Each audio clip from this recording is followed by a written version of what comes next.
Please join me as I finish the little chateau with paint, patina and foliage until it finally feels lived in. Stay to the very end for the full reveal.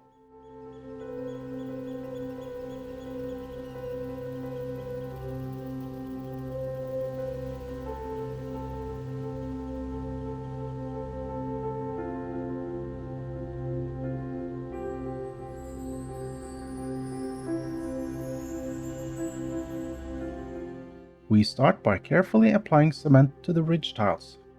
This is a very common technique on traditional buildings to secure them in place and prevent water ingress. I use watered down plaster and apply it with a very fine brush. After it has dried, I carefully wash away the overspill. This creates an authentic look that you can see on old buildings all over Europe.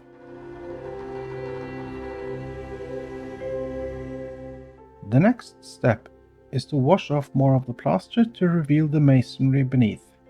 This will add more detail and age to the walls.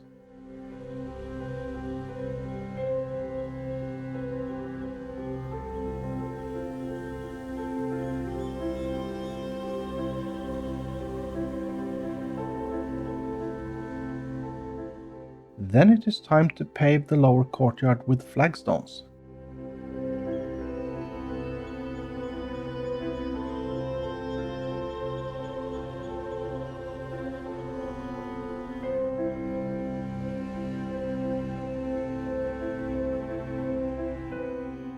When they are in place, I cover them with a thin layer of plaster to act as grout.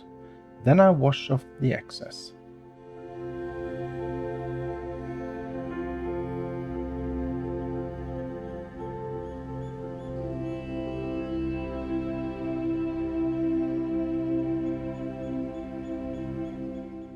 Once completed, I now move on to the corbels along the eaves of the roofs. They are the last remnants of the upper floors that were removed when the chateau had the large Renaissance windows installed and lost all of its defensive features in the mid-1500s. Now they support the roof instead and add some interesting details to the model. I make them from fired clay with a simple L-shaped mold I've made. I've lined it with packing tape to easily get the formed strip of clay out. The trick here is to get the water content of the clay just right. Too soft and it sticks, and too hard it breaks apart once you try to cut it. Once it has come loose, I carefully cut it into individual pieces, which are then fired.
After they are fixed in place, I dab a tiny bit of plaster around the base to close any gaps between the corbel and the wall.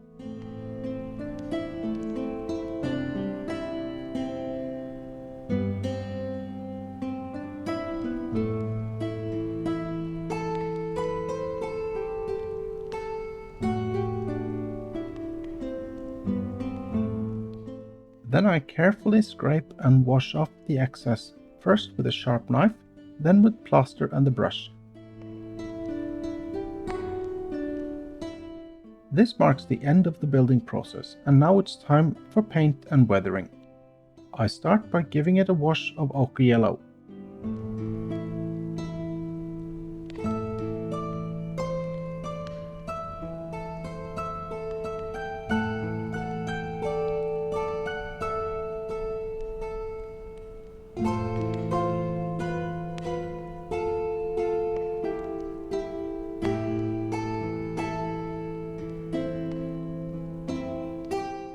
Then I blend in a little green and black to the yellow to make it more muddy.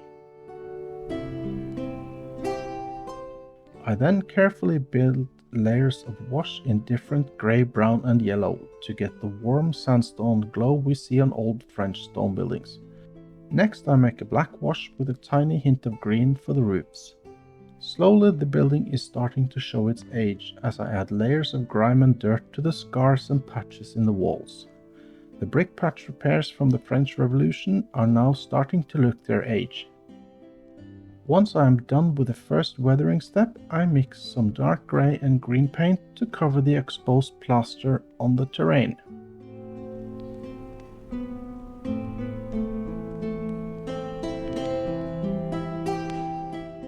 At this point I make the base plate from 12 by 12 mm teak. I've shaped the frame with a 3 by 3 mm edge and a 5 mm roundover. Nice and simple. Then I give it 3 coats of matte varnish.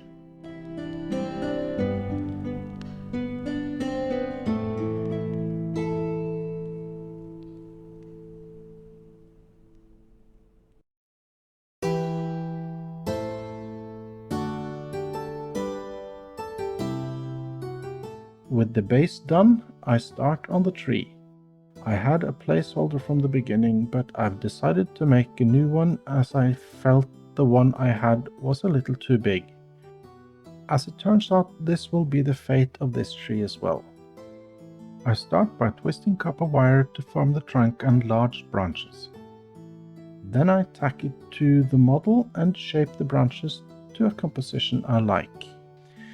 Making trees is always a bit of a hit and miss result as I use natural plant materials for the outer branches and it's impossible to gauge the final result until the tree is actually finished and placed on the model.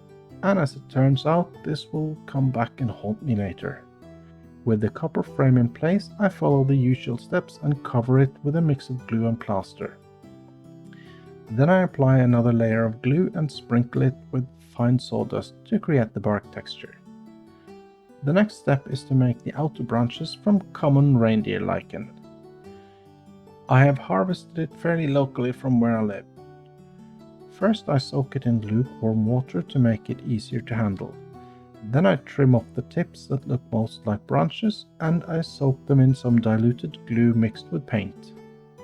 This will strengthen them as they are very brittle and fragile once dry.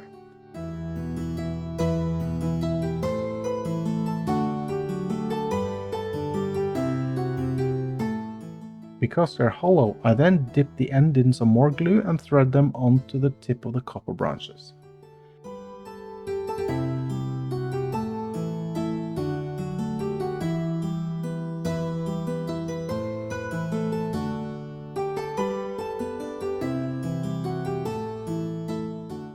With the tree shaped to my liking, I then remove it from the model and dip it in diluted paint and glue, blowing it dry in between until it has the desired color. From here it is time to apply the foliage. I spray the tree with matte varnish and carefully roll the tips in fine sifted sawdust. This is followed by a final touch-up of paint and then it is set aside for final assembly later. Now it is time to apply the first layer of ground cover.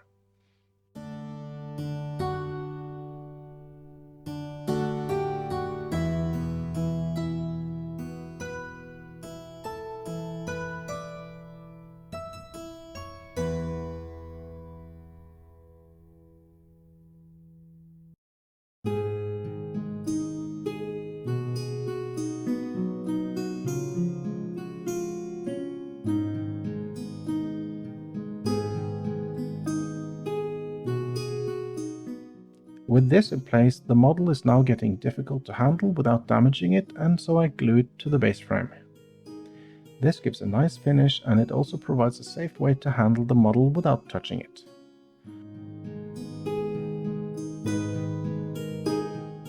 For some reason, it is intensely satisfying to drop the model into the soft filler and glue mixture.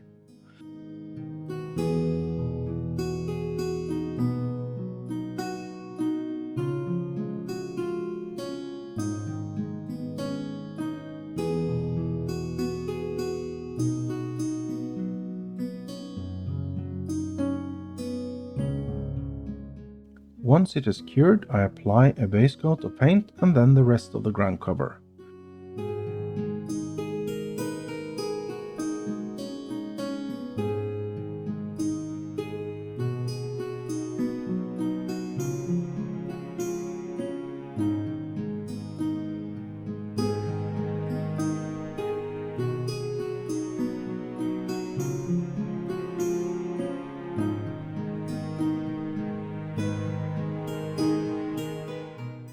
Then I move on to the ivy, which is made from witch's hair lichen.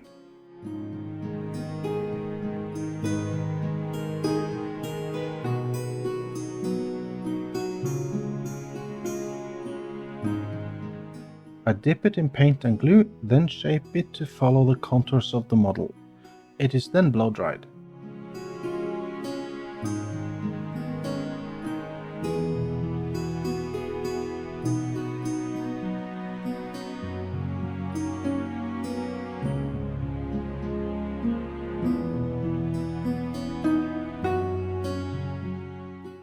This is then sprayed with matte varnish and dipped in sawdust. I do this several times to build up a decent layer, and then I apply some more varnish to fix it in place. From then it is glued onto the model. Now it is time to add the finishing touch to the chateau. I've made some extremely thin wood shavings with a planer that I laminate together to make some 0.19mm sheets of wood. These will become window shutters, which are so typical for French chateaus and country houses. These are the second attempt, as I wasn't happy with the first ones. They were in the wrong scale, the wood grain was too big and in the wrong direction, which completely shatters the miniature illusion.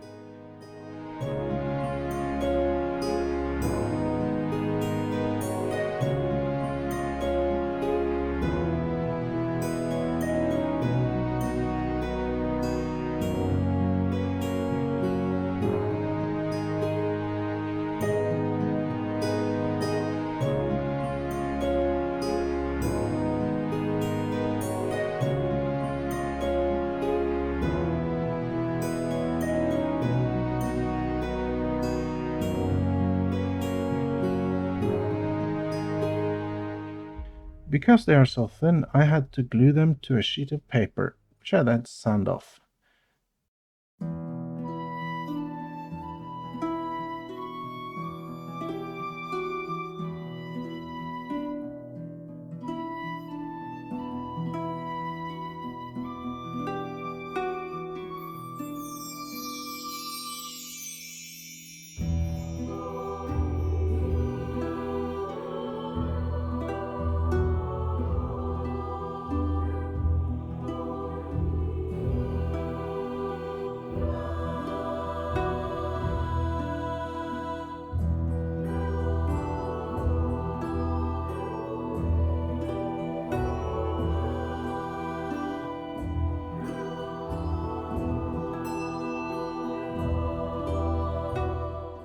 I then make a small jig to cut each one to the same length.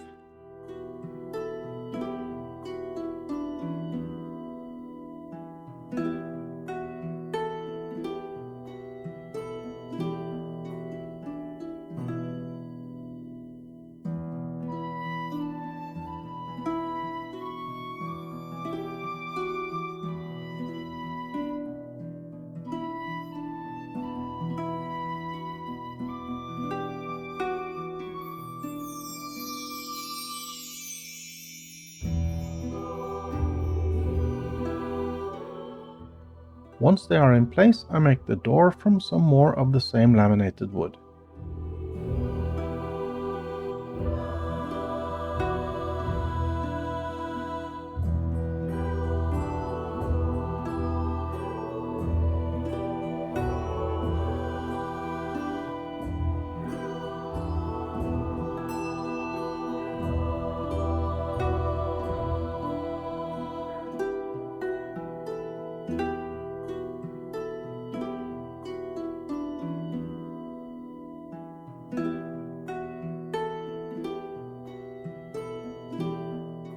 Now I add the final bit of greenery with a climbing rose and a bush with yellow flowers.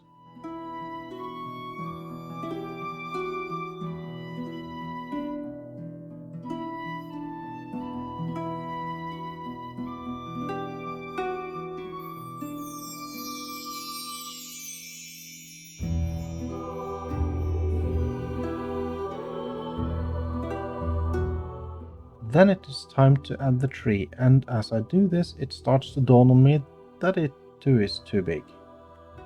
At this point I continue to finish the model and I leave it overnight to look at it with fresh eyes in the morning.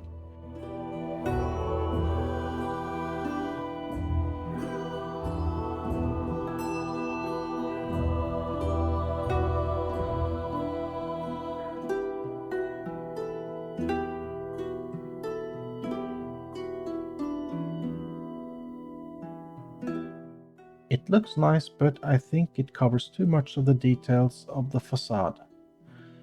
And so I make another tree which is 1/3 the size with a simpler crown. The first one is an old oak, but the new one will be an Aleppo pine. Again, the steps are the same as with the last tree, but I use some darker green sawdust for the foliage, and I think I made the right decision.